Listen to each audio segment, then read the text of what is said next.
Peut-on investir dans l'immobilier en étant au chômage? Alors si c'est un sujet qui vous intéresse, je vous invite à rester connecté jusqu'à la fin. Je vous dis à tout de suite.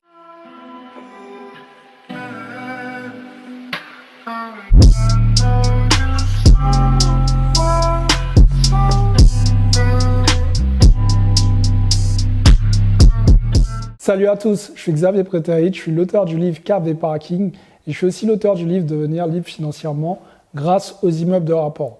Alors, je pense que si vous avez cliqué sur cette vidéo, c'est que vous êtes en train de vous intéresser à l'immobilier. Donc, si vous n'avez pas eu l'occasion de lire un de ces deux livres, vous allez les trouver dans la barre de description ou tout simplement sur Amazon. Au passage, mettez votre 5 étoiles en laissant un petit commentaire si vous avez apprécié un de ces deux livres.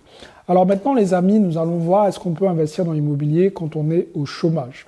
Avant de rentrer vraiment dans le vif du sujet, toujours dans la description, vous allez trouver un appel stratégique qui vous est réservé, qui vous est offert. Donc maintenant, c'est à vous de jouer, les amis. Vous réservez votre appel stratégique. Ensemble, nous allons voir où vous avez des problématiques. Est-ce que vous serez prêt ou prête à investir dans l'immobilier?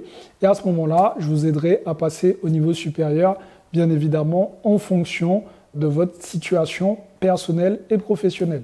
Donc, maintenant, voilà, on va rentrer dans le vif du sujet. Je sais que vous êtes en train de vous dire, ah, le mec, il parle beaucoup. Moi, je veux savoir, est-ce qu'on peut investir en étant au chômage? Et je vous comprends.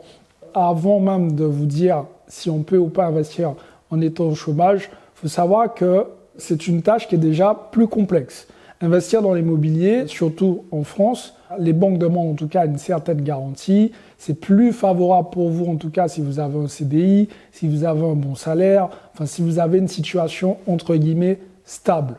Donc quand on veut investir en étant au chômage, c'est pas l'idée la meilleure, ok? Maintenant, si vous êtes déjà au chômage et que vous pensez investir que maintenant, qu'est-ce qui peut être fait ou pas? Et c'est exactement la réponse que je vais essayer de vous donner tout au long de cette vidéo. Il faut comprendre une chose. Il faut savoir que ça va se jouer sur le rapport que vous allez avoir avec votre banquier. Premièrement, est-ce que vous avez une bonne tenue de compte, ce que j'appelle une hygiène financière irréprochable. Si vous êtes au chômage et que vous êtes à découvert quotidiennement, j'ai une mauvaise nouvelle pour vous, ça m'étonnerait, je ne veux pas m'avancer, je ne veux pas mettre ma main à couper, mais ça m'étonnerait que le banquier vous finance par la suite. Et c'est tout à fait normal, puisque vous cumulez les risques. Okay, vous êtes au chômage, donc potentiellement pas forcément d'entrée d'argent dans les 3 prochaines années, on ne sait pas. Et en plus, vous êtes à découvert tous les mois, donc ça veut dire que vous n'êtes pas bon gestionnaire. Donc le banquier ne sera pas favorable forcément à ça. Donc première chose, ayez une tenue de compte irréprochable. Soyez en positif, mais surtout, montrez à votre banquier que vous vivez en dessous de vos moyens et que vous pouvez épargner tous les mois l'équivalent de 20% de ce qui rentre. Par exemple, si vous avez les assédiques, épargnez minimum 20% de ces assédiques pour bien montrer à votre banquier que c'est possible. Deuxième point, une fois qu'on a vu ça, qu'on a bien géré cette partie-là, on est plutôt en mode on valide, on check le premier point. Le deuxième point qui est très important finalement, ça va être le scoring. J'en ai déjà parlé dans une autre vidéo où j'expliquais qu'en gros le scoring, c'est un peu la note que vous allez avoir avec votre banquier. Évidemment, vous êtes évalué quand vous êtes dans une banque. Ils vont voir si, premièrement, vous avez une bonne tenue de compte. C'est bizarre, je vous en ai parlé juste avant. Mais deuxièmement, ils vont essayer de voir aussi, est-ce que vous faites fonctionner aussi les services de la banque? C'est-à-dire, est-ce que vous jouez le jeu? Est-ce que vous avez un PEL? Est-ce que vous avez un livret A? Est-ce que vous avez ouvert une assurance vie?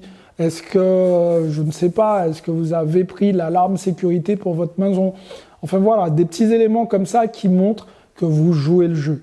Et en fait, plus vous allez cumuler des choses, je ne suis pas en train de vous dire de prendre des assurances vie, tout ça, c'est pas ça. Non, je suis en train de vous dire qu'il faut avoir certains éléments qui vont vous aider à avoir un bon scoring bancaire et qui vont montrer au banquier qu'en fait, que vous n'utilisez pas le compte juste pour déposer de l'argent, que vous faites fonctionner les choses. Et ça, c'est très important.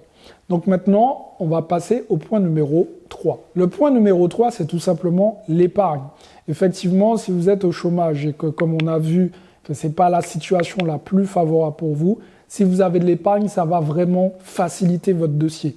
Très important aussi, au-delà d'avoir de l'épargne, il va falloir avoir un bien rentable. Si vous venez avec un bien qui est en cash flow négatif, ça va être compliqué. Si vous venez pour acheter votre résidence principale, là aussi, ça risque d'être un peu complexe. Donc vraiment, partez déjà, le conseil que je vous donne, il n'y a rien de figé puisque en fonction de votre interlocuteur, ça peut être un oui comme ça peut être un non. Mais je vous conseillerais vraiment de partir sur un investissement locatif avec un bon cash flow positif, quelque chose qui va vous rapporter de l'argent tous les mois une fois que vous allez payer le crédit à la banque et tout le reste. Maintenant, ce qui va vraiment faciliter, si vous avez, malgré que vous avez respecté tous ces points-là, le banquier vous dit « Ok, vous avez un bon scoring, vous mettez de l'argent de côté, mais vous êtes au chômage, donc c'est un non ». Vous avez la possibilité tout simplement de lui demander ce qu'on appelle un prêt in fine.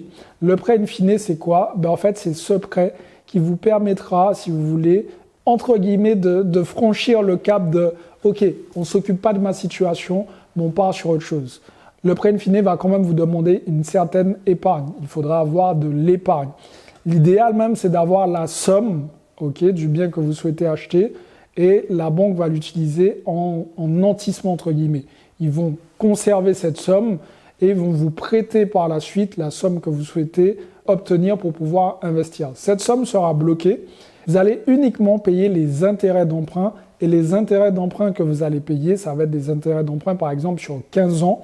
Et en fait, au bout de ces 15 ans, il va falloir rembourser la totalité de la somme. Donc, je ne sais pas si vous avez compris, mais en fait, ce que j'essaie de vous expliquer, c'est que vous n'allez pas rembourser le crédit. Ok? C'est-à-dire, un crédit normal, vous remboursez les intérêts d'emprunt, plus une partie du crédit, en fait, le crédit normal pour pouvoir payer votre investissement. Mais un prêt in fine, vous payez uniquement les intérêts d'emprunt et à la fin, vous payez la totalité de la somme. Ok, donc par exemple, si vous avez, 600 € de revenus locatifs, vous allez payer sur les 600 € uniquement les intérêts d'emprunt. Bien évidemment, la taxe foncière et tout ce qui va avec, mais ça n'a rien à voir avec la banque. Et le reste va être placé, tout simplement, ça vous permettra d'épargner pour pouvoir rembourser le crédit à la fin. Ok, ça va être un peu ça l'idée. Mais en gros, ce que j'essaie de vous faire comprendre, les amis, sur le prêt in fine, ça peut être une solution. Évidemment, je vous invite à aller voir votre banquier en lui parlant du prêt in fine. L'objectif, c'est d'avoir la somme sur votre compte. Si vous avez 2 000 € d'épargne et que vous souhaitez investir sur un bien qui fait 150 000 €, ils ne vont pas vous financer en prêt in fine. Donc, par contre, à contrario, si vous avez 100 000 € sur un compte qui est en train de dormir, c'est peut-être l'occasion de faire appel au prêt in fine et de passer au niveau supérieur. Voilà, j'espère que j'ai été clair dans cette vidéo. Si ce n'est pas le cas, je vous invite à vous rapprocher près du banquier et lui parler du fameux prêt in fine si vous êtes au chômage et que vous savez surtout que vous avez cette capacité, en tout cas cette épargne de disponible qui va pouvoir être bloquée pendant un certain nombre de temps. Ça aussi, il faut être conscient de ça. Cet argent-là sera bloqué. Okay, donc l'objectif par la suite, c'est si vous savez que vous avez besoin de l'argent dans les 6 prochains mois, c'est pas fait pour vous non plus. Voilà les amis, j'espère que cette vidéo vous a plu. Vous l'aurez compris, si vous voulez tout simplement quitter votre job et investir, c'est pas une bonne idée. Utilisez cet effet de levier avec votre CDI ou votre CDD en fonction de votre situation. Et à ce moment-là, ce sera plus simple pour vous d'investir. Mais si vous êtes déjà au chômage et que vous ne voulez pas attendre 10 ans pour pouvoir passer à l'action, ça peut être une solution à condition d'avoir de l'épargne de disponible. Voilà les amis, j'espère que cette vidéo vous a plu. Si c'est le cas, mettez-moi un like, abonnez-vous à la chaîne pour recevoir les prochaines vidéos. Vous allez voir, il y a des vidéos de motivation aussi qui vont arriver très bientôt, mais il y a aussi des vidéos sur l'immobilier, des vidéos aussi sur le business, sur l'or, il y a de tout. Okay, le but, ce n'est pas uniquement de faire de l'argent, le but, c'est de faire de l'argent, de conserver votre argent et de réinvestir par la suite pour faire ce que j'appelle vous construire un héritage financier durable. Voilà les amis, maintenant c'est à vous de jouer, passez à l'action parce que demain c'est pour les faibles. Ciao tout le monde.